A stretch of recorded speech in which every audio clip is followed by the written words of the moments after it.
ರಾಜ್ಯ ರಾಜಕೀಯದಲ್ಲಿ ಮಹತ್ವದ ಬೆಳವಣಿಗೆ ಹಿನ್ನೆಲೆ ನೆಲಮಂಗಲದಲ್ಲಿ ಹಬ್ಬದ ವಾತಾವರಣ ಮನೆ ಮಾಡಿದೆ. ಡಿಕೆ ಶಿವಕುಮಾರ್ ಮುಖ್ಯಮಂತ್ರಿಯಾಗಿ ಪ್ರಮಾಣ ವಚನ ಸ್ವೀಕರಿಸಲಿರುವ ಸಂಭ್ರಮದಲ್ಲಿ ಲಕ್ಷಾಂತರ ಲಾಡು ತಯಾರಾಗುತ್ತಿದ್ದು, ಕ್ಷೇತ್ರದ ಮನೆ ಮನೆಗೂ ಸಿಹಿ ಹಂಚಲು ಭರ್ಜರಿ ಸಿದ್ಧತೆ ಮಾಡಿಕೊಳ್ಳಲಾಗಿದೆ. ಡಿಕೆಶಿ ಸಿಎಂ ಆಗ್ತಿರುವ ಖುಷಿಗೆ 9 ರಿಂದ 10 ಲಕ್ಷ ಲಾಡು ರೆಡಿ. ನೆಲಮಂಗಲ ತಾಲೂಕಿನ ಮನೆ ಮನೆಗೂ ಲಾಡು ಬಾಕ್ಸ್ ಹಂಚಿಕೆ. ನಾಳೆ ಡಿಕೆ ಶಿವಕುಮಾರ್ ಸಿಎಂ ಆಗಿ ಪ್ರಮಾಣ ವಚನ ಸ್ವೀಕರಿಸಲಿದ್ದು, ಹೀಗಾಗಿ ಬೆಂಗಳೂರು ಗ್ರಾಮಾಂತರ ಜಿಲ್ಲೆಯ ನೆಲಮಂಗಲದಲ್ಲಿ ಕಾಂಗ್ರೆಸ್ ಕಾರ್ಯಕರ್ತರ ಸಂಭ್ರಮ ಜೋರಾಗಿದೆ. ಶಾಸಕ ಎನ್ ಶ್ರೀನಿವಾಸ್ ನೇತೃತ್ವದಲ್ಲಿ ಸುಮಾರು 9 ರಿಂದ 10 ಲಕ್ಷ ಲಾಡು ತಯಾರಿಸಿ ಮನೆ ಮನೆಗೂ ಹಂಚಿಕೆ ಮಾಡಲು ಭರ್ಜರಿ ಸಿದ್ಧತೆ ನಡೆದಿದೆ. ನೆಲಮಂಗಲ ತಾಲೂಕಿನ ವಿವಿಧ ಭಾಗಗಳಲ್ಲಿ ಸುಮಾರು 250 ರಿಂದ 300 ಮಂದಿ ಬಾಣಸಿಗರು ಲಾಡು ತಯಾರಿಕೆಯಲ್ಲಿ ತೊಡಗಿಸಿಕೊಂಡಿದ್ದಾರೆ.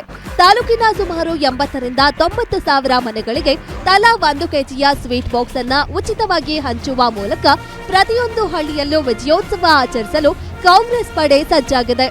ಸನ್ಮಾನ್ಯ ಡಿಕೆ ಶಿವಕುಮಾರ್ ಅವರು ನಾಳೆ ಕರ್ನಾಟಕ ರಾಜ್ಯದ ಮುಖ್ಯಮಂತ್ರಿಗಳಾಗಿ ಪ್ರಮಾಣ ವಚನವನ್ನ ಸ್ವೀಕಾರ ಮಾಡ್ತಾ ಇರತಕ್ಕಂಥ ಸಂದರ್ಭದಲ್ಲಿ ನನ್ನ ವಿಧಾನಸಭಾ ಕ್ಷೇತ್ರದ ಪ್ರತಿ ಹಳ್ಳಿಯಲ್ಲಿ, ಪ್ರತಿ ಮನೆಯಲ್ಲಿ ಸಂಭ್ರಮದ ವಾತಾವರಣ ಮೂಡಿ ಬರ್ತಾ ಇದೆ. 250 ರಿಂದ 300 ಜನ ಬಾಣಸಿಗರು ಇವತ್ತು ಲಾಡು ತಯಾರಿಕೆಯಲ್ಲಿ ನಿರತರಾಗಿದ್ದಾರೆ. ಸುಮಾರು 9 ರಿಂದ 10 ಲಕ್ಷ ಲಾಡುಗಳು ಬೇಕಾಗಬಹುದು ಅಂತಕ್ಕಂಥ ಒಂದು ಅಂದಾಜಿದೆ. ಅದೆಷ್ಟೇ ಲಾಡು ಆದ್ರೂ ಪರವಾಗಿಲ್ಲ, ನನ್ನ ಕ್ಷೇತ್ರದ ಪ್ರತಿ ಮನೆಗೂ 3/4 ಕೆಜಿ ಸ್ವೀಟ್ ಅನ್ನ ಪ್ರತಿ ಮನೆಗೂ ತಲುಪಿಸ್ತಕ್ಕಂಥ ಕೆಲಸವನ್ನ ನಾವು ಮಾಡ್ತೇವೆ. ಸ್ವತಃ ಶಾಸಕ ಶ್ರೀನಿವಾಸ್ ಅವರೇ ಲಾಡು ತಯಾರಿಕೆ ಮತ್ತು ಸ್ವಚ್ಛತೆಯ ಉಸ್ತುವಾರಿಯನ್ನ ವೀಕ್ಷಣೆ ಮಾಡಿದ್ದಾರೆ. ನಾಳೆ ಬೆಳಗ್ಗೆಯಿಂದಲೇ ಪ್ರತಿ ಹಳ್ಳಿ ಹಾಗೂ ವಾರ್ಡ್ಗಳ ಮನೆ ಮನೆಗೂ ಕಾರ್ಯಕರ್ತರ ಮೂಲಕ ಈ ವಿಜೇತ ಸಿಹಿಯನ್ನ ತಲುಪಿಸಲಾಗುತ್ತದೆ. ಒಟ್ಟಿನಲ್ಲಿ ನೆಲಮಂಗಲದ ಈ ಲಕ್ಷಾಂತರ ಲಾಡುಗಳ ಸಿದ್ಧತೆ ಈಗ ಇಡೀ ರಾಜ್ಯದ ಗಮನ ಸೆಳೆದಿದೆ.